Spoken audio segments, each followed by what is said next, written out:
Why does it take your face every time? Because I'm better. Get my face. As long as we keep our heads at the same plane, it should be fine. And as long as my head is not in focus, I'm fine with that. You like sitting in front of me?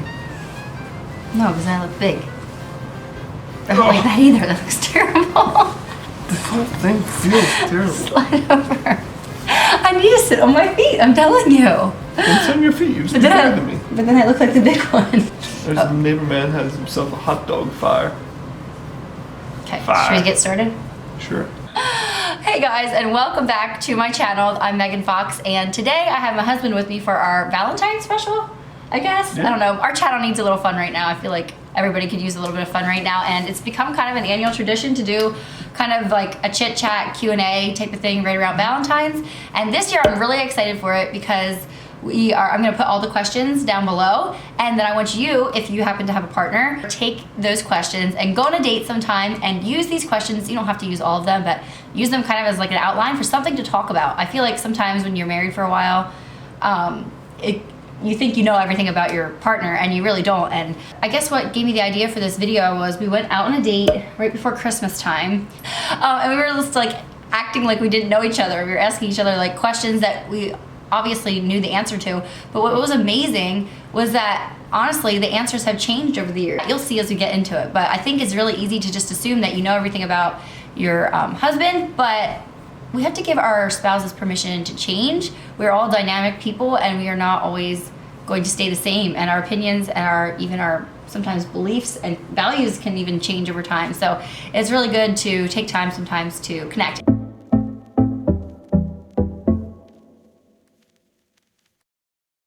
Okay, we'll start with a fun one first that a lot of people ask often, and that is these questions I just compiled, some out of my head, some I got from a podcast I listened to called Now That We're a Family, and I thought some of their questions were really fun, so we're gonna use some of those. But yeah, enough blabbing, let's get into it. The first question is, what is your love languages? It's physical touch, quality time, acts of service, gifts, and I'm missing one. Words of affirmation. So, what is yours? For myself, I'm not what How do you feel loved? Yeah. It depends what mood I'm in. His is words of affirmations, yes, for sure. Yes, because words of affirmation. And of course he married me, who is not good at that. I like blush saying anything nice most of the time. It's just like I'm a very prideful person, I guess, and I don't always like feel like groveling, be like, thank you dear so much, you're so good at doing this. And I don't know if you're ever around us in person. If you're ever around us in person, like we're more like, if at any point you like me, you let me know, and that's kind of the point. Yeah, exactly. And then it's like, oh, I have to do that again because she rarely, right, goes out of her way. Anyway, but if you're around us a lot, we're not like a mushy-gushy couple, really. We're more like flirty and bantery and playful and jab each other. And I don't know, we have a weird sense of humor. I'm not sure. Yeah. I don't know. That's just how our families kind of showed love, too, by teasing and whatever, that kind of thing. So what's your love language? My love language is, it's kind of changed a little bit over the years. It's always been quality time, and it's always going to be like what I want. If there's somebody I love, I want to know that they want to hang out with me. I can probably be tiring sometimes to some people, but I just want to know like the people that I love want to be around me. And so, I don't know, it doesn't really matter what we're doing. Hopefully something active most of the time, but yeah, quality time is definitely for me. So it says, when do you feel most loved, like a specific thing? And I think going back to mine, I would feel most loved if Josh would like come home, and this has happened, and be like, hey, I planned this, or we're gonna go do that, or go put your shoes on, we're gonna go there, I got a babysitter, like, and then we go do something together, and I was not expecting it, because my other love language is definitely surprises. I love to be surprised. That part of the love language list? Nope, I added that one. Okay. What about for you? So we're just making it up as we go. That's right. Yeah, okay. Don't put me in a box. I mean, so I would say it's probably when, I don't know, when I get an idea to do something and you support it. Like, that might be probably when I feel the most loved. It can be something as simple as, hey, I'd like to go golfing this afternoon, or it could be something as big as, I'd like to buy a flipper house. And oh yeah, I recognize that in you, because yeah, he loves when I like get excited with him and like support him, and I'm actually pretty good at that if it's a good idea. Sometimes. Well, sometimes even if you don't think it's a good idea, it doesn't mean that I'm wrong. Well, yeah, I don't know. But yeah, that's good to know. I kind of knew that, I guess, already. Right. Okay, next question. These are really fun now. What is one thing you want to buy in 2021? What I want to buy and what I am buying This and is have just a fun bought question. is a new set of golf irons. That's what. If golf keeps coming up in all of these questions, you're gonna lose some people. I might lose some people, but there's some people that are gonna like me for it. So I think another big purchase I'm gonna need to make probably in 2021 might be I might need to get a new vehicle, a new truck. But I don't know. Maybe mine will keep hanging in there for me. But, oh man, we have a work truck that's just better just to drive it into the ground probably, but at the same time, I mean, everything's new in it now, right? So maybe it'll kick around for a while. So. Lately, so. And something I want to buy in 2021.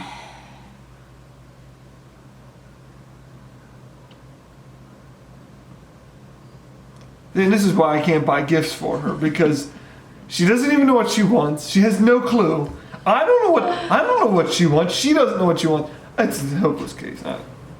I can't buy gifts for her because she doesn't even know what she wants. You have everything you could possibly want. Well, everything you could possibly need. And the things that you want is stuff I can't buy for you. So I'm in a tough spot. Are you done? I'm done. And what are you going to buy in 2021? I think something that, well, a train table for Fletcher. Something I think I would love to buy that I've never done. I've never had a massage, like, ever. And, like, I have so many friends who have them, and I've never had one. I'm, like, dropping hints. I feel like that's not something you should buy for yourself, though. I feel like it should be a gift. Thank goodness neither of our love languages is gifts, though, because neither of us are great at giving them. And that's not how we feel loved anyway. So it works great. We love to like do trips together, experiences or dates, that kind of stuff. So speaking of money, our sponsor for today's video is nothing that you have to buy. I just felt like it was my duty to let you guys know about this website because Josh got me onto it, and that's why I wanted to put this into a video that Josh was in. He takes care of the finances for the most part. Like he does all the bookwork and the car insurance and all that stuff. I don't have a mind for it, so he just takes care of it. But we found a website, or he did. So there is a website called Gabby.com. Basically, it's a website where you go in and punch in what you spend on your home insurance or your car insurance, and then it's going to pull up all like the data from all the different options that you could be getting your insurance through, and it will let you know if there's better rates out there. Have you ever changed a phone plan or tried to get better car insurance? Like, it's a hassle. I remember my mom and dad trying to help me with that when I was a teenager, because it's like expensive to insure a teenager when they're driving. But yeah, so if you go on Gabby.com, they're going to show you all the different rates, and on average people save over $900 on their insurance. $900 a year. That's and it costs nothing. Like, it costs absolutely nothing. I'm not trying to sell you anything. I just want to let you know that that website is out there because it is so good. And even if you are getting great rates, like we went in, or he went in and punched in our rates, and we were getting the best deal we could find. Like, it said that we're getting the best deal, and wow. Like, even that was really good to know. On average, they say that people are saving $961 per year. It's worth it, but it's simple. And then if you decide that you want to switch to a different insurance provider, like, then they have a broker for you and you can do that, whatever, it's fine. But like for us, we didn't even have to go to that next step because we found out that we were getting the best insurance ever, and I was very proud of him. And all your information that you put on there, like your email, phone number, like that, they don't share that with anybody. Oh, that's right. So you don't. I forgot about that. Yeah, that's important. Nobody wants to be spammed in their email. Yeah, you're not gonna get email and spam calls and stuff like that. So. Super awesome. Yeah, super awesome website I didn't even realize existed. And yeah, I'm very glad to know that we're getting the best rates we can get. Don't just put it on your to-do list, actually check into it. Just go to Gabby.com/MeganFox, and Gabby is spelled G-A-B-I. So Gabby.com/MeganFox, and yeah, you can see if you are getting the best rates out there, or you can save yourself a ton of money. What is one thing you want to quit in 2021? I'm gonna quit or stop doing all of the housework by myself. I wanna like intentionally think what things my 3-year-old can do. We have a 3-year-old and a 1-year-old, and they play so good together. It's awesome. But then sometimes I'll just let them go, and then I don't think to get them involved in the chores because I can do them way faster, let's be honest. But I want to raise capable teenagers, capable adults, and so that's got to start now. And so that's something I want to quit doing, or start doing, I guess, depending how you look at it, in 2021. What about for you? I think I just want to stop getting so wrapped up in just the things going on around us, like Politics or what? well, politics, yeah. In some ways, just kind of. Bury your head in the sand? No, I don't want to bury my head in the sand. I think you have to pay attention to what's going on, but don't get wrapped up into it to the point that it's affecting my day, like, and the way I feel about other things going on in my life. I don't know. I think there's a fine line there of how you should approach politics and that kind of stuff, but I think I found myself getting wrapped up in it probably a lot more than I should be, and probably more than what's good for me. Yeah, I think when you're on either extreme, there's a danger in that for any issue. So Definitely is. yeah, and then but you still have to. You still got to decide what side of the fence you're going to be on. You can't say, well, I don't want to be this extreme one way or this extreme, so I'm just going to be in the middle. Being in the middle isn't going to lead anybody in a direction. Being stagnant is most times. Okay, I was not going to talk about politics here, but I think something that helps me for sure is to like hear opinions from all different sides and stuff, and then try to focus on the commonalities, because it's like, wow, if there are Christians that think this way, and they see the good in this or the bad in this, Right. you know, and they're still going to church, they're still Christians, whatever, that just actually gives me like kind of like comfort and peace, knowing like maybe some things are a little more nuanced and not as black and white as in my head I think they are. And yeah, just learning to think through some of that stuff. This is getting deep, goodness. But yeah, I agree with you. I think that'd be good for you. Another question you should ask your spouse is, so why did you pick your vocation? What's a vocation? Your job. Why did you pick your job. career field, or what made you pick that? I know what vacation I'm picking. Vocation. No, my job. It just kind of fell in my lap. So I do construction work, and so when I was 15, a neighbor guy, an Amish guy, came over and was wondering if I would be interested in working for him and driving his crews around once I turned 16. And His cruise? yeah. Oh, Cruise. Crews. I thought you were talking about Chevy Cruise. Anyway, keep going. I was confused. Yeah, I'm Yeah. gonna drive his little Chevy Cruze around. That's how I got into construction.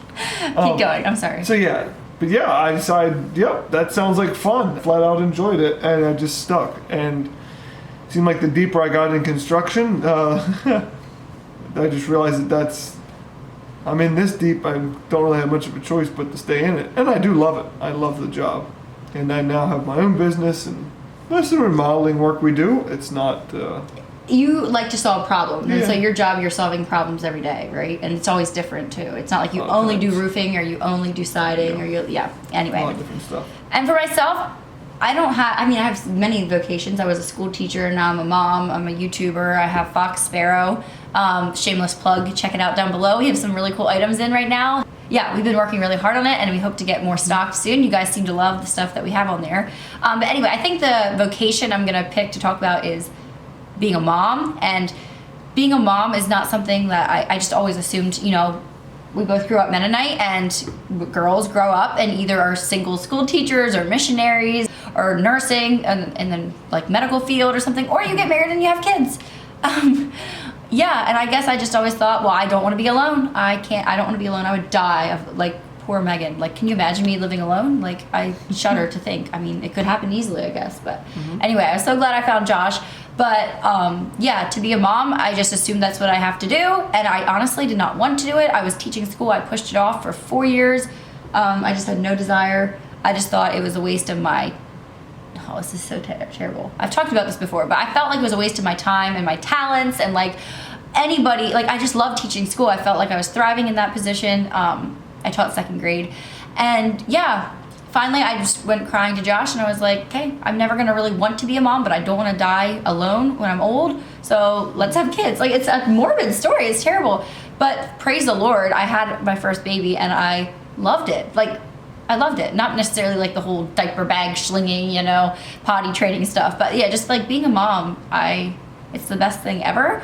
And if there's any of you that are out there and kind of have that same like sour attitude about being a mom, maybe you have friends who just really aren't interested in being a mom or whatever, but you always wanted to, I highly recommend it. It's a huge responsibility. It's a lot of work, but it's like the most fulfilling thing I've ever done. And I used to teach school, and that was fulfilling. So yeah, I don't know. I didn't really pick it. It kind of picked me. Praise God we could have children. I was really afraid we couldn't. I enjoy it. I love it. I pick it over again. Next question. Where do you see yourself in 10 years? He hates these questions. He hates me so bad. Because I don't ever think like that. I know, I don't either. Well, okay then. I don't know. I don't like to think like that because when I make a goal, I like to stick to it, and if it doesn't happen, that makes me sad. And I feel like there's so many things out of my control in the next 10 years, just even with the world, and just, I don't want to get dark here or anything. But yeah, I'm scared to make dreams and stuff. I mean, I just want in 10 years, I want my children to be healthy and safe. I'd like to fill this house up with more kids that are healthy and safe. See, I just want to be the best me I can be today. I mean, there's business things and stuff I could think about, but like, I don't want to do it 10 years down the road. I want to be... keep on doing the best I can in whatever business role I have, and as God opens doors to expand, I expand. If not, it just doesn't matter. There's definitely some jobs, like, okay, our friend right now, he's in school to be a doctor, and like, he has to feel a vision for 10 years down the road if he's going to school to be a doctor. But I feel like in our lives, God has always worked in just like nudges. Okay, now, oh my word, what are we doing? We didn't think we were going to do this, and now look, like, it's kind of how it works for us. So yeah, just learning to be sensitive to his will, and yeah, to be flexible, I guess. Sometimes it's hard. It's really hard. I'm terrible at being flexible, but yeah. So hopefully in 10 years, our children are healthy and safe, and our marriage is amazing, and we can give back to those around us and have lots of good relationships with the people around us, right? Anyway, so if you guys are the type that like those 10-year questions, definitely you can get as nitty-gritty as you want to, yeah. What is one quality of your spouse you hope your kids inherit? I would say I hope that my kids are outgoing, like not scared to talk to people, and very outgoing. You're very friendly. I want my kids to be, I don't know, unashamed of being themselves and being able to get out there and talk. Basically the opposite of insecure. Right. But I was very insecure for years, so that's very much a compliment to me. Yeah.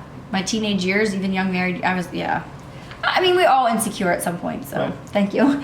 I think Josh's quality that I hope that rubs off on them is like his willingness to give, and that annoys me sometimes. Like, it's like, put me first. Don't go give to the neighbor. Don't spend your time doing that for them or whatever. Or like, stop loading out your truck so people can use it.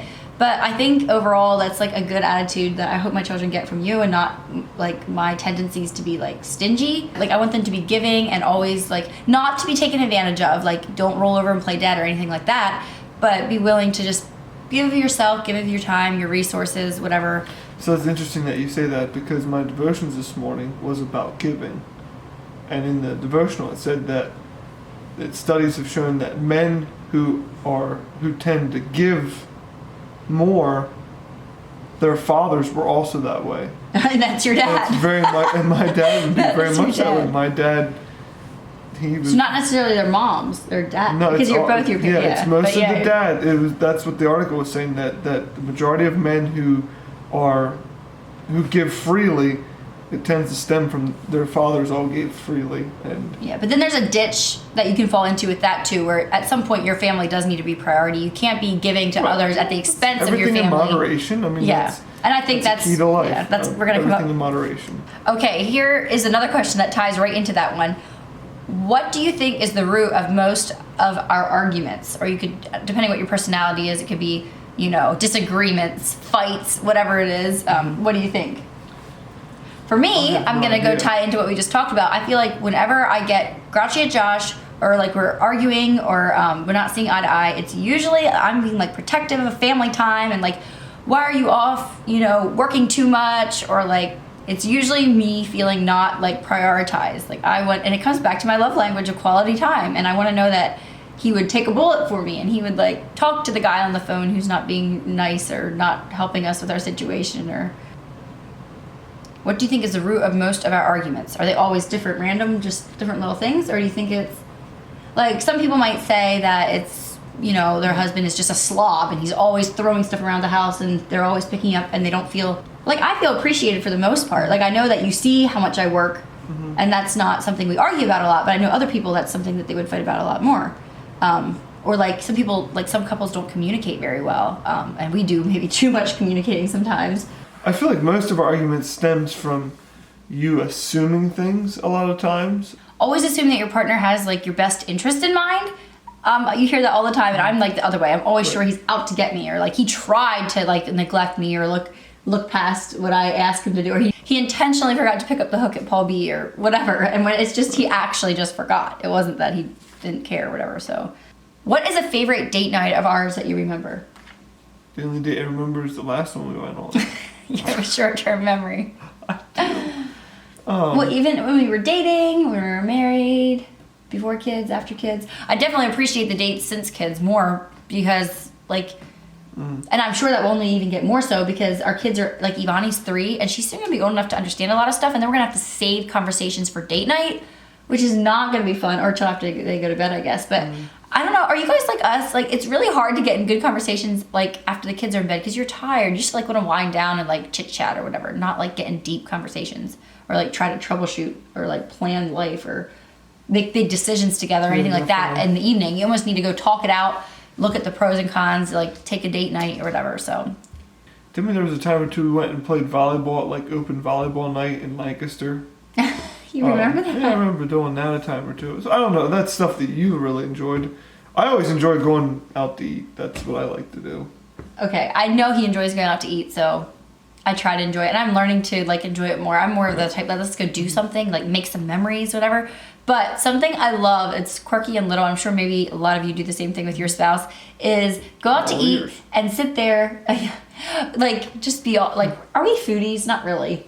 We're like wing snobs maybe, but I don't know. Anyway, get the menu and like we sit there and look at it together and we're like, oh, this looks good, that looks good. And we like figure out what we want to order together and then we like eat each other's food and like, that is so fun. Like if you don't have a spouse, I mean, I don't know, maybe some of you have good friends. Most times I like to order my meal and I want my food, like. But not really. Like we'll have like, oh, the Caesar salad here looks good and we'll get the wings and we'll try that. Like we don't always do that. Sometimes he knows what he wants and I know what I want. But I enjoy those times when you go to those types of restaurants and it's like you have to try a little bit of everything and that's always really fun. And yeah, we get into lots of conversations, I feel like, over meal times and stuff. It's fun. I mean, like we're actually sitting down and that's not a particular date. What's a particular date that you remember? A particular date that I remember was right before Fletcher or Evonnie? Must have been right before Fletcher was born. We went to Overlook Park. We were gonna go golfing and it was starting to rain / hail / thunderstorm and we were pretty far from our car. Were we disc golfing or were we actual driving range golfing? And anyway, we had to, it's not important. I was big and pregnant, like 9 months pregnant, and we had to run back to our car in the rain and then we got Buffalo Wild Wings, right? And you sat there and ate them and he ordered hot wings instead of mediums from Buffalo Wild Wings and he was like crying.